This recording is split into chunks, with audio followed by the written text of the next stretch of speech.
Am I an idiot for telling my daughter she cannot marry a bigot? Some background. My wife and I worked and lived in a somewhat larger city where my daughter was born. My wife got a job opportunity in one of her employer's field offices and it was too good to pass up. We moved to the boonies when my daughter, Amy, was a preteen and we have been here ever since. The people are nice but we were quickly labeled as city folk and so we never really integrated very well. Amy came back the summer between her freshman and sophomore year. She got a summer job which is where she met her fiancé, Dan. We have had him over to the house countless times since then and he is polite, respectful, and he seems to truly love my daughter. He is a local and his family have been locals for generations. We rarely met up with his parents, but they also seemed nice when we did. They dated long distance all through her college years. This past summer they got engaged. His parents decided to throw an engagement last weekend at their house. We had never been there and I was excited to see the home where he grew up and meet his extended family. The party was fine. We did our best to fit in but, like I mentioned, we were from the city and they poked fun a little bit. His dad gave a speech and while it wasn't overtly racist, he mentioned how he was happy that his son found a nice white girl and looking forward to white grandbabies. As the night progressed, they started to share a bit of family history so that we would know the proud lineage our family would now be a part of.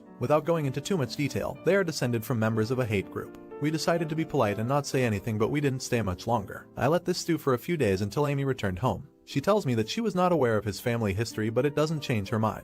I don't want her marrying into this family and I told her so. She says Dan doesn't wholly believe what his parents do but I'm not convinced. You can't be raised to believe you are of a superior race and not have it become internalized to some degree. She assures me that they have a lifetime for her to point out all the ways his parents are wrong. But I am worried that if they never leave his hometown, there will be too much pushback from his family. I told her that I am going to be firm on this, that I don't want her marrying into that family. She called me an idiot and has been ignoring me ever since. I feel horrible but this isn't what I had hoped for her. So is she right? Am I being an idiot? Update. Not long after I posted, Amy came to me to apologize. I was surprised because based on the responses I was getting, I was preparing to apologize to her. She said she lashed out because she was trying to reconcile her relationship as she knew it with the new information about who he was. I asked her if she really had no idea and she said that, looking back, there were warning signs but nothing that would lead her to believe that he was overtly racist. I guess being long distance and liking him so much allowed her to remain mostly ignorant.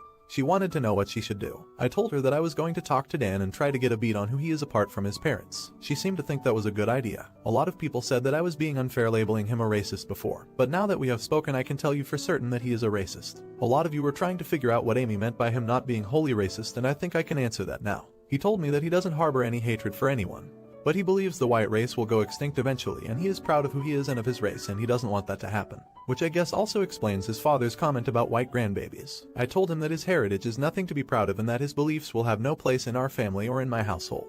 He said that Amy seemed to understand him and that I might not have a choice of whether or not his beliefs will be a part of my family. I said that he was right. If Amy wants to move forward with the wedding then there is nothing I can do to stop her. He sneered and told me that he supposed we had nothing more to discuss and that was the end of it. I told Amy what me and him discussed and she decided to call it all off. She broke up with him and he has not taken too kindly to it. He has been to the house a lot so we decided to get her an apartment back in the city. Her work is going to start phasing back into the office anyway so the timing works out. His parents called us and came to speak with us a few times. At first they were just trying to figure out what was going on but it quickly turned into them berating us. I got some Reddit flack for not standing up to them initially so this time I made sure they knew where I stood. Not an idiot. Well, this is horrifying but also a huge relief. Amy found out now. She sought out counsel from someone she trusted.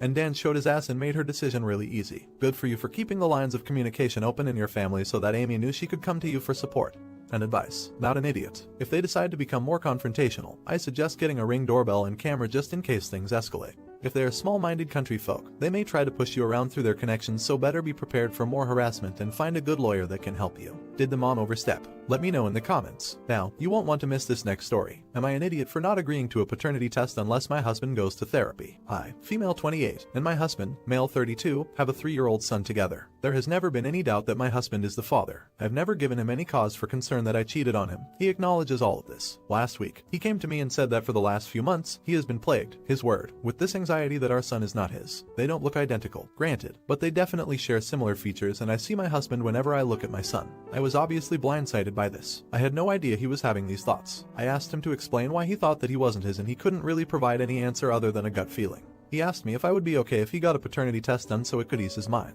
I initially said absolutely not. No way in hell. I was very offended. He told me that he could just do it without my permission and I said if he did that, I would never forgive him. My husband does not have a history of anxiety but he did lose his job back at the start of the pandemic so he's been with our son most of the time while I work my full-time job from home. I know this hasn't been easy on him. I'm not a psychiatrist or anything but maybe he is starting to resent our son or something from just having to be around him constantly. After our heated first conversation, I spoke with some friends about it, and they said that he was probably having psychiatric problems due to the stress of not having a job. I came back to my husband and said that if he went to therapy and maybe started taking some anti-anxiety meds, that I would consider getting the test. He was very upset at this and said that once he got the results of the test back, he wouldn't be anxious anymore and that I wasn't being fair by making him go through a whole rigmarole. Again, his word, just to get peace of mind, which was a phrase he used a lot during this. He again threatened to just get the test without my permission and I said this would effectively end our relationship. I think there's something more serious going on here and I thought that my solution here is as fair as I'm willing to be. My friends are divided. Some think I should just take the test and others are saying he's being insane and that if I cave to this, there's just going to be something else. I need some neutral perspective here. Am I an idiot? Edit. I haven't read all the comments here because the amount of responses has been overwhelming.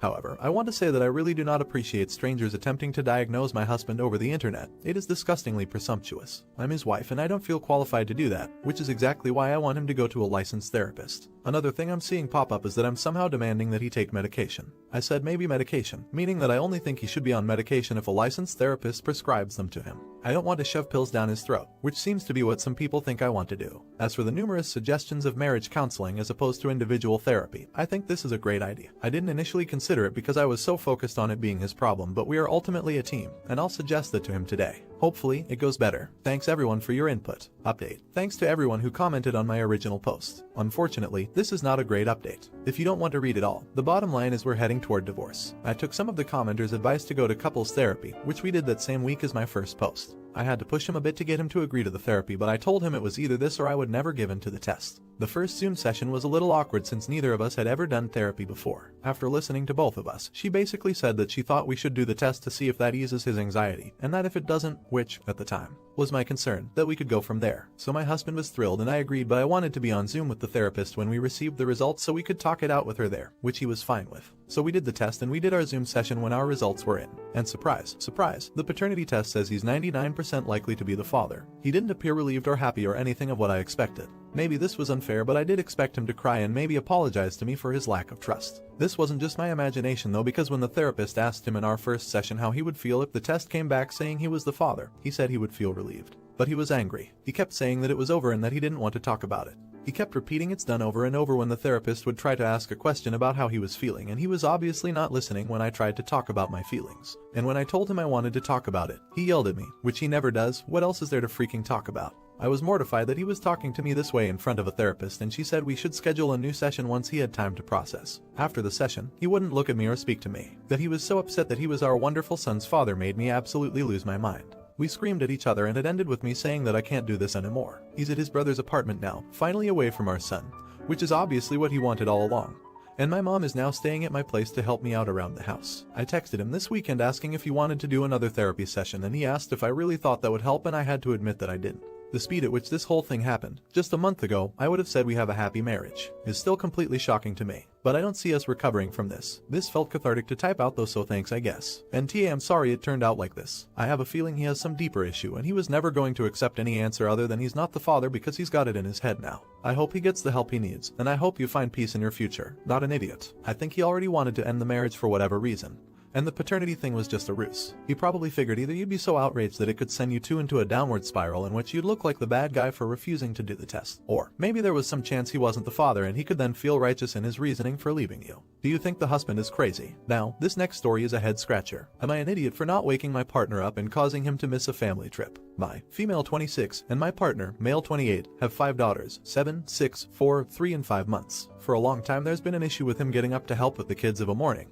He thinks he should be able to sleep in on his days off work, while I think he should get up when the kids and I do, or we should at least be alternating who lies in a bed. We've been seeing a therapist who has mentioned he should be helping more in the mornings. Recently we had a family trip planned to the zoo with both of our parents, our sisters and their kids. Previously when we've gone out for the day I've needed to shake my partner awake several times, and he lies in bed while I get the kids ready. He'll finally get up 5 minutes before we leave as I shout at him I'm getting in the car. I've mentioned to him that this is very frustrating as it's a lot of work getting the kids ready to go out, and it's not fair to leave it up to me while he lies in bed. He'd apologize and promise that the next time he'd get up and help. The night before the trip I told him I'd need him to be awake at 6:30 a.m. so we could get everyone ready to leave by 8 a.m. He said he'd set an alarm and we went to bed. My alarm went off at 6:30 a.m., and I got up, while my partner kept sleeping. I decided I wasn't going to wake him this time and continued getting the kids ready. At 8 a.m. he was still sleeping, so I loaded the kids in the car and we set off. We arrived at the zoo at 9:30 a.m., and his family asked where he was. I mentioned he was still in bed and chose not to come. At 10:15 a.m. I got a phone call from him asking where everyone was. I said we went to the zoo as planned, and I waited for him to get up but he never did.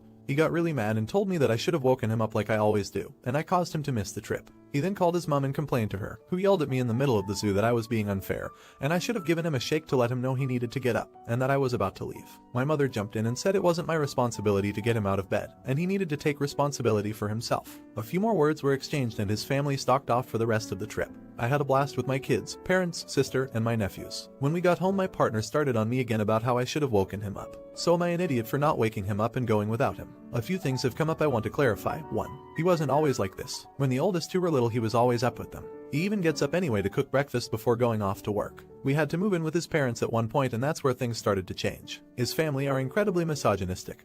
Dad works then comes home, watches TV and drinks beer while his mom does everything else, including getting him up for work etc. These beliefs seem to have rubbed off on him, and his mom is very quick to tell him something is the woman's job. 2. He's seeing a therapist independently who has suggested some form of depression. 3. He's generally pretty good otherwise. He will help with dinner, cleaning, putting the kids to bed etc. He's not entirely useless. Getting out of bed in the morning is a long-standing issue though. 4. He has a vasectomy after baby number 4, which turned out to be incomplete. I had a hysterectomy. Update. After posting this I received messages expressing concern and advice, so I thought I'd update about how things turned out. The morning after this incident my partner got out of bed when the kids did and took the older girls out for breakfast. Later I asked him if he'd be willing to read the thread and he agreed. He was very subdued afterwards and didn't say much except for agreeing that he was in awe. The next day he took off work and saw his GP, started on antidepressants, and we had a long talk. He was ashamed by how he was acting and to see strangers comparing him to children. He cried when realized how much he was letting everyone down, especially his daughters who will grow up thinking this is normal behavior. He confirmed that this all started when we lived with his parents a few years back. He left home at 17 to get away from his mother, and she told him he'd fail as men need a woman to look after them. He felt like a failure, so it was easy for his mother to feed him other ideas, and she would also manipulate things I did to look like he was incompetent as a person. For example, I'd tell him to relax and I'd handle the dishes, and his mother twisted it into me thinking he was incompetent, so he should just stop helping at all. He'd wake up feeling useless, and she managed to convince him that he was unhappy because I wasn't taking care of him the way a wife should. He decided to get no contact with her, which didn't go well. She cried and told him he was a horrible son for abandoning his mother, and that I was trying to control him by forcing him to do it. He blocked her, but she just used different numbers to continue calling him. After a week or so he ended up changing his number, and we haven't heard from his family since. He brought up that he was unhappy at work as it wasn't stimulating enough, but he felt like he couldn't leave. I offered to pick up some part-time work but he said no. He talked to his boss and took some time off, and eventually quit. He spoke to my dad who used some connections and got him a good job at his company. The new job is a primarily work-from-home position, so he is able to help with the girls more and has more free time. He is able to take the girls to school and watch them play while he works, which they all enjoy. Before he started the new job he booked a trip for us to go to the snow for a week. We had a blast and it was lovely to see him relaxed and happy and enjoying our girls and life. He's promised to be more honest about how he's feeling and our relationship has improved immensely. Thank you to everyone who gave judgment and advice, as he says it really helped him see things more clearly, especially the toxic relationship with his mother. Not an idiot. Everyone's always quick to tell people to break up in this forum. It's so nice to see that you worked it out, together, built communication and something good came from it. I'm very proud of him. And you, no idiots here. In some ways, being able to admit mistakes and try to do better is a more admirable quality than getting it right the first time. That won't make the ache you went through in the past better, but at least you can trust in your partner trying to do his best in the future.